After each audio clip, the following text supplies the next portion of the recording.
वक्रतुंड महाकाय कोटिसूर्यसमप्रभो निर्विघ्नं कुरु मे देवो सर्वकार्येषु सर्वदा। तव तत्त्वं न जानामि कीदृशोऽसि महेश्वरो यादृशोऽसि महादेव तादृशाय नमो नमः। अनंतानंद ब्रह्मांड नायक निर्गुण निराकार सगुण साकार सारे जगत में व्याप्त जगदाधार जगदीश्वर जगन नियंता भूत भावन देवाधिदेव महादेव सारे जगत में व्याप्त जगदाधार जगदीश्वर शिव महिमा शिव रहस्य के अंतर्गत आप सब लोग भगवान शंकर के उस शिव तत्व को श्रवण कर रहे हैं जो शिव तत्व जगती तल में निर्गुण निराकार और सगुण साकार रूप से व्याप्त होकर के अपने समस्त कार्य कर रहे हैं। भक्तों के लिए अभय वरदान दे रहे हैं। भक्त भगवान शिव की अभीष्ट कामना हेतु साधना करते हैं और भगवान अविलंब उसके कार्य को पूरा करते हैं। कोई भी जगत में चराचर जगत में कोई भी ऐसा जीव नहीं है जो भगवान शंकर की आराधना करे और उसके मनोरथ को भगवान शिव पूर्ण ना करें। दो संपदा अपने सभी हर प्राणियों के अंतरतम में विराजमान है, दैवी संपदा और आसुरी संपदा। दोनों संपदाओं का सदा सर्वदा से विवाद चला आ रहा है।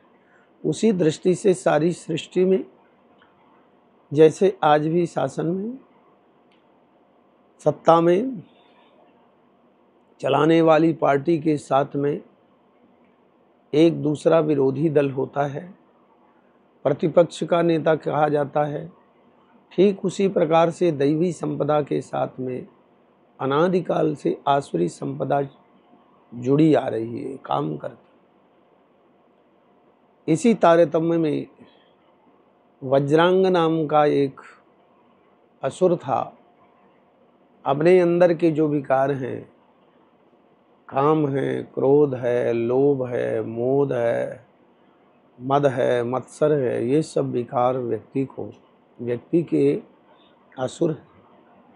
इन विकारों के बिना संसार चलता भी नहीं है, लेकिन इन विकारों की अधिकता हो जाने के कारण विषमता आ जाती है।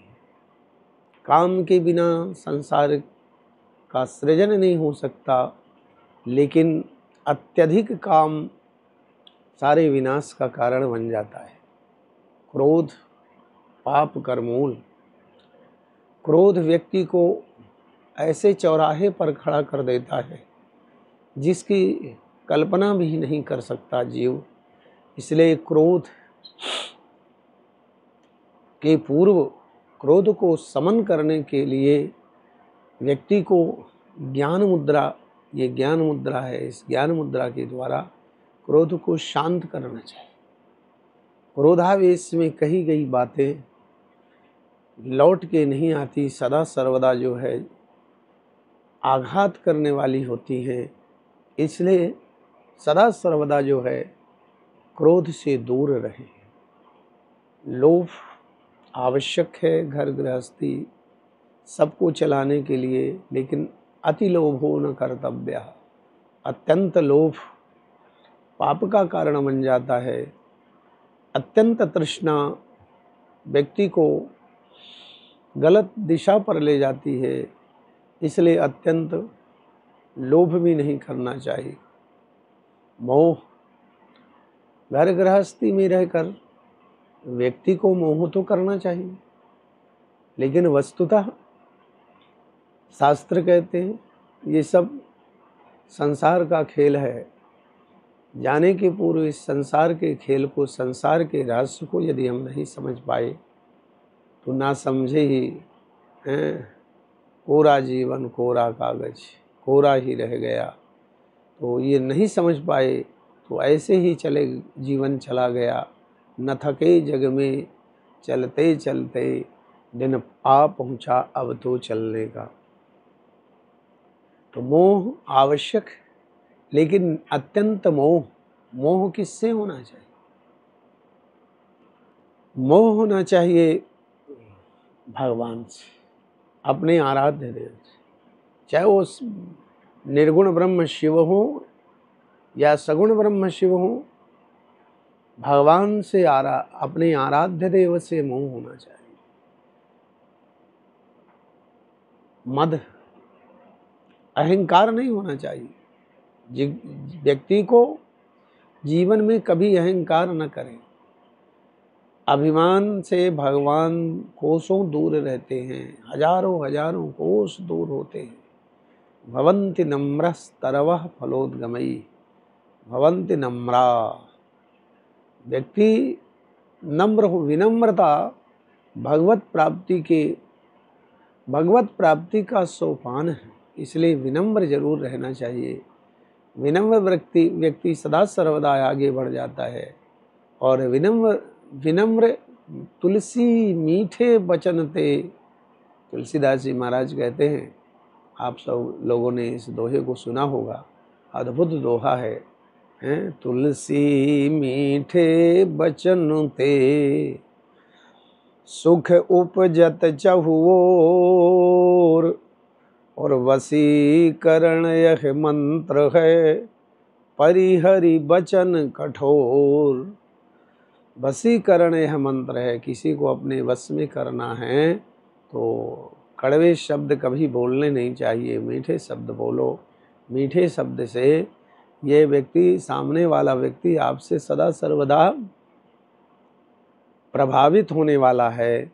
इसलिए सदा सर्वदा जो है व्यक्ति को सुमधुर शब्दों का प्रयोग करना चाहिए, हैं। इसलिए अधरम मधुरम वदनम मधुरम कहा गया है। और इसी प्रकार से व्यक्ति को कभी भी जीवन में आलस्य नहीं होना चाहिए। मत्सर, आलस्य व्यक्ति को, आलस्य ही मनुष्यानाम शरीरस्थो महारिपुः। आलसी व्यक्ति कोई कभी भी कार्य नहीं कर सकता है।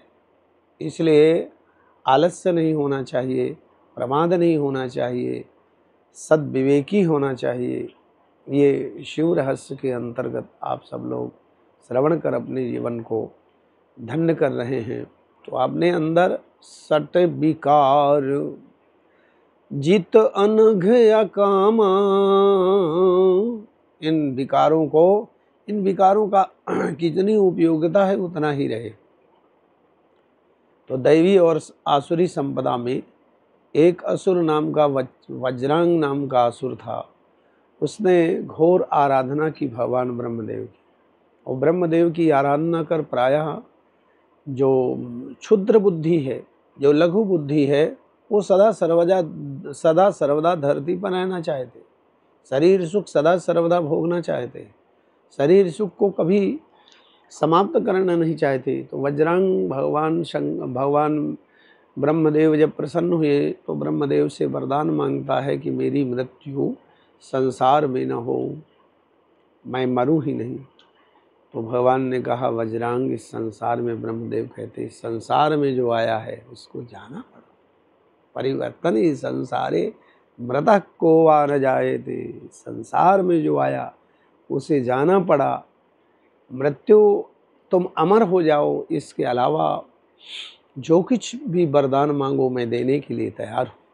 तो वज्रांग ने कहा, मुझे एक ऐसा यशस्वी पुत्र दें जो भगवान शंकर के पुत्र के अतिरिक्त किसी से न मरे। ऐसे चंगुल में, ऐसे शब्द वाक्य में वज्रांग ने ब्रह्मदेव को फंसाया कि ब्रह्मदेव, शंकर भगवान विवाहित नहीं हैं, और जब शंकर भगवान विवाहित नहीं हैं उनके बेटा होगा नहीं, मेरा बेटा अवध्य हो जाएगा। और ब्रह्मा जी ने हाँ कर दी, तथास्तु कह दी। कालांतर में वज्रांग के एक पुत्र होता है जिस पुत्र का नाम तारक होता है, तारकासुर होता है, तारक। समय आने पर वज्रांग देव दानव युद्ध में मारे जाते हैं और तारक का साम्राज्य जाता है। तारक अर्थात हमारे अंदर जो अविद्या, हमारे अंदर जो घमंड है, अभिमान है, वही तारक है। तारकासुर ने भी बहुत घोर तपस्या करने के बाद में त्रैलोकी का राज्य जब तारकासुर ले लेता है, देववृंद सब घबराते हैं और देववृंद यथा यथा छिप कर भगवान श्रीमन नारायण के पास में जाकर प्रार्थना करते हैं, प्रभु तारकासुर का उपद्रव अत्यंत भारी पड़ रहा है, देववृंद सब दुखी। भगवान विष्णु कहते हैं तारकासुर का वध तो भगवान शंकर के पुत्र के अतिरिक्त कोई बन कर ही नहीं सकता, इसलिए भगवान शंकर से प्रार्थना करो, पहले वो तो विवाह करें। भगवान शंकर की आराधना की देवताओं ने घरों, आपने विवाह की कथा में श्रवण किया है। बहुत आराधना के बाद में भगवान शंकर ने विवाह किया, लेकिन विवाहोपरांत बहुत दिनों के बाद जब सदानंद जी का जन्म हुआ, तो इसी निमित्त सदानंद जी का जन्म हुआ स्वामी कार्तिकेय का।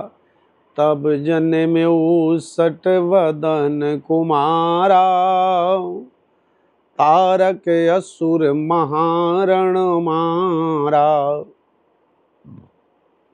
तारकासुर का वध भगवान शंकर के पुत्र के अलावा कोई भी नहीं कर सकता। तो इस प्रकार से तारकासुर के वध के लिए समस्त देववृंद भगवान शंकर के पास में जा कर के उनकी आराधना करते हैं, वंदन करते हैं।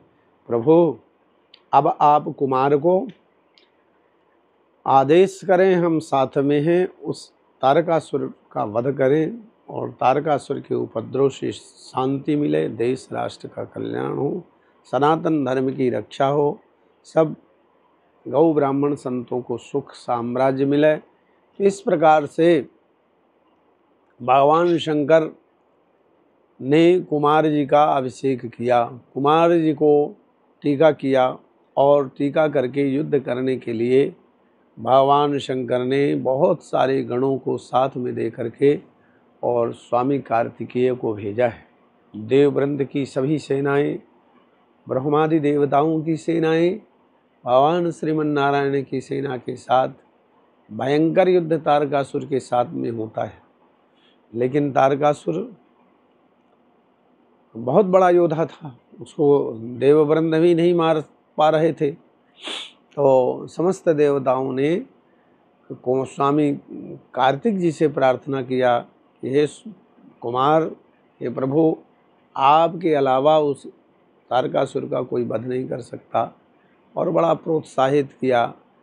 स्वामी कार्तिक ने शिव पार्वती जी का ध्यान करते हुए सम्रांगण में जब पहुँचे और तारकासुर ने स्वामी कुमार को बालक के रूप में देखकर देवताओं को संबोधित करके कहने लगा, अरे देव स्वार्थी देववृंदो, इस बालक को मेरे सामने युद्ध में करके तुम लोगों ने उचित नहीं किया। इस बालक को मैं नहीं मारना चाहता, और हे बालक, तुम बहुत छोटे हो, तुम्हें देखकर मुझे दया आ रही है। तुम्हें अपने प्राण प्रिय नहीं है क्या? तुम यहाँ से छोड़ करके चले जाओ, मैं तुम्हारा वध नहीं करना चाहता। लेकिन स्वामी कार्तिकेय ने जब अपनी वीरता दिखाई, अपनी प्रचंड वीरता दिखाई, और समस्त देव वृंद भी उधर तारकासुर की सेना से लड़ रहे थे। अंततो गत्वा विजय सदा सर्वदा जो है धर्म की होती है, अधर्म सदा सर्वदा परास्त होता है। विजय सदा सर्वदा सत्य की होती है, असत्य सदा सर्वदा जो है पराजित होता है। विजय सदा सर्वदा जो है सनातन संस्कृति की होती है। विजय सदा सर्वदा जो है देवताओं की होती है। क्यों? दैत्य भी आराधना करते हैं, लेकिन विजय सदा सर्वदा जो है इसलिए देवताओं की होती है कि देवता परमार्थी होते हैं, और परमार्थ तत्व में देववृंद सब जगह उस परमार्थ की प्रसादी को जन जन तक पहुंचाते हैं। इसलिए सदा सर्वदा जो है विजय परमार्थ की होती है। तारकासुर का अर्थात अन्याय का वध, अनीति का वध स्वामी कार्तिकेय के द्वारा होता है। पुष्प वृष्टि होती है, पुष्पों की वर्षा होने लगी, देववृंद जय जयकार करने लगे, आनंद ही आनंद हुआ है। और स्वामी कार्तिकेय को शिव पार्वती जी हृदय से लगाया है, प्रोत्साहित किया है, गले से लगाया है, जय जय ध्वनि हुई है, समस्त देववृंदों को आनंद मिला है। इस प्रकार से तारक अर्थात जीव के अंदर का अहंकार निवेदन कर रहा था। ये असुर लोग कोई कम साधना नहीं करते, असुरों की साधना भी बड़ी बलवती होती है, बहुत करते हैं साधना, लेकिन इनके साधना में स्वार्थ अपने सुख का, हम सुखी हों, परमार्थ का लवलेश मात्र भी इनके अंदर भाव नहीं है। इसलिए जो परमार्थी होते हैं उन्हीं का राज्य, उन्हीं की सत्ता चलती है। अधर्म का अंत हुआ है, धर्म की विजयश्री हुई है और आनंद ही आनंद हुआ है। भगवान शंकर इस शिव तत्व का विवेचन करते हैं, वर्णन कर रहे हैं। तारक अर्थात अहंकार के समाप्त हो जाने के बाद में अहंकार की जो संतानें हैं, अर्थात तारकासुर के जो संतानें, तारकासुर के 3 बेटे थे, विद्युन्माली, तारकाक्ष और कमलाक्ष। ये तीनों भगवान ब्रह्मा जी की बहुत दिनों तक आराधना किया। ब्रह्मा जी की आराधना की और ब्रह्मा जी की आराधना के बाद में इन तीनों ने प्रार्थना किया कि आप ऐसा कुछ करें कि हम अवध्य हो जाएं, किसी के द्वारा मारे न जाएं। ब्रह्मदेव पुनः कहते हैं, न बचे को पंडित वेद पढ़े, न बचे को ऊंचे उठाए अटा, न बचे को जंगलवास किए, न बचे को शीस रखाए जटा, दिन 4 छलावल यो तुलसी, नर नाहक को यह ठाट ठटा, भला जो चहो शिव कृष्ण भजो, नहीं आय सुबेर ही कालो डटाओ। कोई कितना बड़ा विद्वान हो, कोई कितना बड़ा योगी हो, कोई कितना बड़ा साधक हो, कोई कितना बड़ा सम्राट हो, आया है सो जाएगा राजा रंग फकीर। संसार में जो आया है उसको जाना पड़ता है। इसलिए वरदान में और कुछ संशोधन करके वरदान मांगो।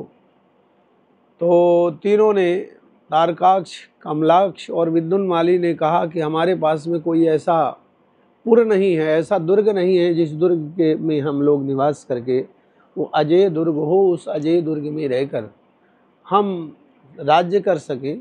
तो आप कोई ऐसा हमें दुर्ग बना दीजिए, दे दीजिए अपने आशीर्वाद से कि हम उसमें राज्य सत्ता कर सकें। और तारकाक्ष ने स्वर्ग में स्वर्ण दुर्ग मांगा है। ब्रह्मा ने एवमस्तु कहा है। जीव की अनंत कल्पनाएं हैं, उन कल्पनाएं, उन तृष्णाएं, तो वो तृष्णाएं कभी समाप्त तो नहीं होती।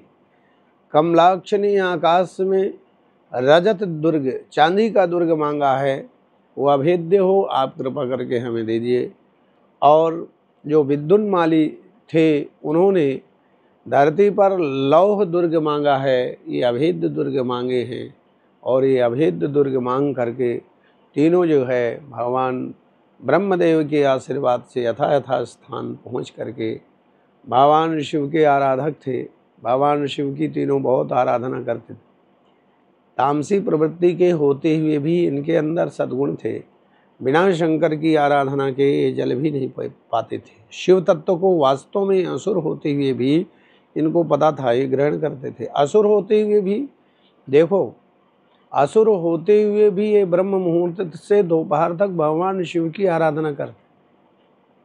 जो प्रातः काल उठ जाते हैं, ब्रह्म वेला में उठ करके शिव तत्व का चिंतन करते हैं और कुछ नहीं, शिव पंचाक्षर मंत्र का जप भी करते हैं, महामृत्युंजय का जप भी करते हैं, उनको तो कहना ही क्या है। तो प्रातः काल उठ करके ये लोग शिव की आराधना करते हैं शिव तत्व को जानने के लिए। हम आपको भी चाहिए, भक्तों को भी चाहिए, श्रोताओं को भी चाहिए, और जो इस YouTube के माध्यम से कथा को श्रवण कर रहे हैं, उनको चाहिए कि आज के समय में व्यक्ति की जो दिनचर्या हो चुकी है, दिनचर्या बहुत ज़्यादा बिगड़ गई है, इसलिए अशांति है, अनेक प्रकार के रोग आदि उत्पन्न होते हैं, खान पान बिगड़ चुका है। इसलिए शिव तत्व के अंतर्गत, शिव रहस्य के अंतर्गत ये जान लेना चाहिए कि हमें जो है सदा सर्वदा आहार व्यवहार बहुत अच्छा रहना चाहिए। युक्त आहार विहारस्य, भगवान गीता में कहते हैं खान पान ठीक रखोगे तो आप जो है स्वस्थ रहोगे, प्रसन्न रहोगे, आयु यश कीर्ति आदि की वृद्धि होगी। इसलिए खान पान रखना चाहिए। दैनिक दिनचर्या में यदि हम रात्रि के समय में जागृत रहते हैं देर से, तो रात्रि के समय अपना ज़्यादा से ज़्यादा 10-11 बजे विश्राम करो। 5 बजे के अधिकतर सूर्योदय के पूर्व उठना चाहिए। कभी कोई बात हो तो अलग बात है, कोई बहुत व्यस्तम हूँ, थके हैं, बीमार हैं तो बात अलग है, लेकिन सदा सर्वदा जो प्रयास करना चाहिए कि जो 4 बजे ब्रह्म मुहूर्त में उठते हैं उनकी बुद्धि सदा सर्वदा कुशाग्र होती है और ब्रह्म मुहूर्त की गई पूजा सर्वोपरि श्रेष्ठ मानी जाती है। उत्तमा तारकोपेता, अर्थात तारागण जब दिखाई दे उसके समय की गई आराधना, भगवान शिव की साधना बहुत श्रेष्ठ फलदायी होती है। इसलिए प्रातःकाल भगवत उपासना करना चाहिए। प्रातःकाल की उपासना आपकी बुद्धि, बल, विवेक को देने वाली होती है। और फिर बिना स्नान किए, स्नानोपरांत ही हमें शिव नैवेद्य, शिव प्रसाद को ग्रहण करना चाहिए। और भगवत संबंध में, भगवत साधना में जो भी हम ग्रहण करते हैं उसे शिवार्पणम कर, भगवान को अर्पण करके ही हमें तुम ही निवेदित भोजन करही, प्रभु प्रसाद पट भूषण धरही। तो हमें भगवान को निवेदित करके हर वस्तु को ग्रहण करना चाहिए। यदि हम प्रातःकाल स्नान करते हैं, प्रातःकाल के स्नान को विधि विधान से सूर्योदय के पूर्व करके उपासना की जाती है, वो सर्वोपरि श्रेष्ठ मानी जाती है। फिर चाहे 10 मिनट की ही आराधना हो, मध्याह्न के समय, दोपहर के समय भी भगवत स्मरण करना चाहिए। और सायंकाल घर गृहस्थी के काम से फ्री हो करके, ऑफिस से वापस आकर के अपने धंधा व्यवसाय से वापस आने के बाद में कुछ ना हो सके तो केवल एक माला ही ओम नमः शिवाय मंत्र पंचाक्षर जपत मिटत सब क्लेश भयंकर, एक माला जप सायंकाल शिव बेला कहलाई जाती है, सायंकाल जरूर करना चाहिए। नहीं समय पर घर आ पाते हैं और खाली बैठे हैं अपने ऑफिस में, मानसिक रूप से वहीं भगवत चिंतन करना चाहिए, भगवत स्मरण करना चाहिए। रात्रि में भोजनोपरांत, आज के समय में सब परिवार जो है पृथक पृथक अलग अलग है, स्नेह प्रेम प्यार सारा सब कुछ समाप्त होता जा रहा है सब घरों में। उसका एक कारण तो मोबाइल भी हो सकता है। मोबाइल समस्त घर के स्नेह प्रेम को, चाहे भाई भाई का हो, पति पत्नी का हो, बंधु बंधुओं का हो और मित्र का हो, शिष्य गुरु का हो, मोबाइल सभी के स्नेह प्रेम को समाप्त कर। इस मोबाइल से जितनी ज़रूरत हो उतनी ही उपयोगिता करना चाहिए। बाकी ये मोबाइल स्नेह प्रेम के समाप्त करने का एक प्रमुख कारण बन चुका है। पति पत्नी बैठे रहते हैं अलग अलग मोबाइल देखते हुए। हम शिव तत्व को क्या जान पाएंगे? हमें भाइयों से स्नेह कैसे हो पाएगा? जन जन से हम स्नेह प्रेम कैसे कर पाएंगे? केवल संसार का समाचार या गलत मोबाइल में खबरें देख करके यदि हम अपने समय को विनष्ट कर देते हैं, तो जिसने जीवन में समय का, शक्ति का, संतति का और संपत्ति का उपयोग किया है, वही दुर्गाणी अभितरंत थे, वही संसार सागर से पार होता है। इसलिए रचि महेश, शिव तत्व के अंतर्गत रचि महेश महापुरुष, देववृंद या कोई भी IAS अच्छे अफसर कभी भी अपने समय का व्यर्थ में दुरुपयोग नहीं करते। इसलिए भगवान शंकर कहते हैं, रचि महेश निज मानस राखा, पाई सुसमय शिवासन भाखा। समय आने पर व्यक्ति को अपने आप को बदल करके और सदा सर्वदा जो है अच्छे कार्य करना चाहिए। तो मैं निवेदन कर रहा था कि अपने अंदर जो ये आसुरी प्रवृत्ति है, आसुरी प्रवृत्ति को समाप्त करने के लिए हम ब्रह्म मुहूर्त में उठें।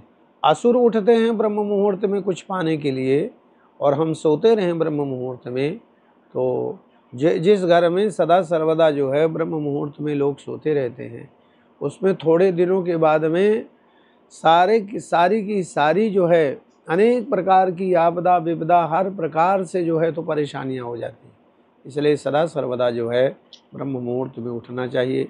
निवेदन कर रहा था कि तारकाक्ष, कमलाक्ष और विद्युन्माली ये तीनों दैत्य थे, लेकिन भगवान शिव की आराधना करके धर्म की आड़ पर अधर्म करते थे।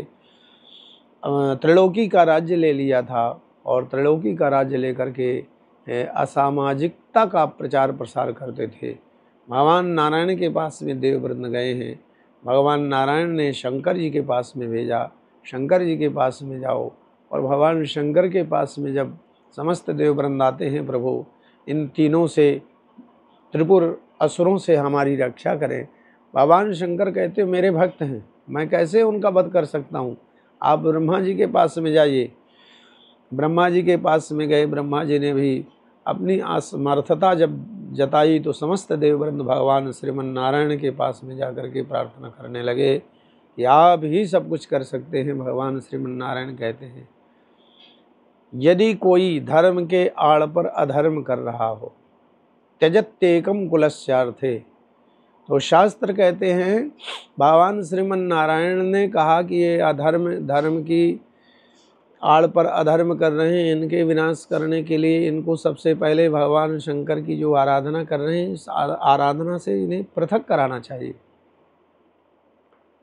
तो भगवान श्रीमन नारायण ने अपने अंश से एक व्यक्ति को प्रकट करते हैं, जिनका नाम रखते हैं नास्तिक। नास्तिक को भगवान ने प्रकट किया, अर्थात अधर्म को नष्ट करने के लिए, धर्म की स्थापना करने के लिए कर्तुम अकर्तुम अन्यथा कर्तुम समर्थ भगवान सब कुछ करते हैं। उसका नाम कालांतर में हरिहन रखा है। और भगवान ने उन्हें आदेश दिया कि आप ऐसा 16,000 श्लोकों का एक शास्त्र बनाइए, जिसमें पाखंड धर्म, नास्तिक धर्म और जो सनातन धर्म से जुड़े हुए लोग हों, भगवान शिव के उपासक हों, उनमें शिव की उपासना की नास्तिकता उनके अंदर हो जाए। और अरिहन ने 16,000 श्लोकों से उस शास्त्र का निर्माण किया। उसका नाम कालांतर में मुंडी पड़ा, मुंडी। उसने 4 शिष्य बनाए और अधर्म मार्ग को अपनाते हुए, पाखंड मार्ग को अपनाते हुए धीरे धीरे करके, और वो पहुँचते हैं वहीं त्रिपुरों के यहाँ, तारकाक्ष, कमलाक्ष, विद्युन्माली के यहाँ। पाखंड धर्म अपनाते हुए, नाक में कपड़ा लपेटे हुए और एक हाथ में झाड़ू लिए हुए, पाखंड धर्म को अपनाते हुए देवर्षि नारद की सत्प्रेरणा से वो तीनों असुर इनके शिष्य बनते हैं। और धीरे धीरे करके भगवान शंकर की उपासना को, जो शिव तत्व को जानते थे, वो समाप्त कर देते हैं। जब समाप्त कर देते हैं और कालांतर में इन तीनों से देवताओं का युद्ध होता है, लेकिन युद्ध में समस्त देवता परास्त होते हैं। तब शंकर भगवान के पास में जाकर के सभी ने भगवान शंकर की दिव्य स्तुति करके कहा, हम आपके सेवक हैं, आप हमारे सम्राट हैं, करता धरता संहरता। हे भगवान शिव भोलेनाथ काशी विश्वनाथ, आप ही सब कुछ हैं, अविलंब प्रसन्न होने वाले देवादिदेव। महादेव शिव ने कहा कि आप लोगों ने मुझे सम्राट कहा, लेकिन ना मेरे पास राज्य है, ना राजधानी है, ना युद्ध आदि करने के लिए कोई सामर्थ्यता है, और ना ही कोई साधन है। देववृंद कहते हैं, प्रभु आप हाँ करें, हम समस्त साधन उपलब्ध करा देंगे। फिर तो क्या था, विश्वकर्मा को बुला करके एक बहुत सुंदर दिव्य शिव रथ का निर्माण किया गया है। उस शिव रथ में समस्त संसार की जितनी वे शक्तियाँ हैं सब समाहित जोड़ी गई हैं। सूर्य चंद्रमा उनके रथ के पहिए बने हैं। इस प्रकार से समस्त देवताओं से विभूषित होकर के वो शिवरथ में भगवान शंकर विराजमान होकर के जब सम्रांगण में आगे की ओर प्रस्थान करते हैं तो रथ ही नहीं चला। रथ क्यों नहीं चला? अब ध्यान दिया कि रथ क्यों नहीं चल रहा।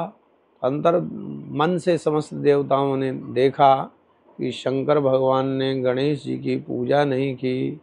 गणपति आराधना के बिना शिव रथ रुका है तो भगवान शंकर उतर के गणपति आराधना करते हैं। अर्थात कहने का भाव ये है कि कोई भी शुभ कार्य करने के पूर्व भगवान गणेश जी का स्मरण जरूर कर लेना चाहिए। जो गणेश जी की पूजा आराधना कर लेता है उनके समस्त कार्य निर्विघ्न संपन्न हो जाते हैं।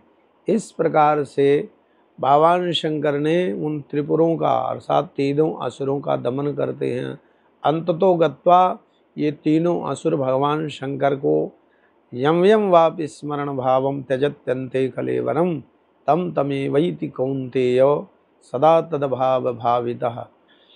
अंतमति सुगति, भगवान शंकर का ध्यान करते हैं, भगवान शंकर प्रसन्न हो जाते हैं। इनको वीर गति तो जरूर प्राप्त होती है, मारे तो जरूर जाते हैं, लेकिन शिव तत्व को जानने के कारण भगवान शंकर ने कालांतर में इन्हें शिव गणों में सम्मिलित करके और इनको अपना स्थान प्रदान किया है। शिव गण प्रदान किया है।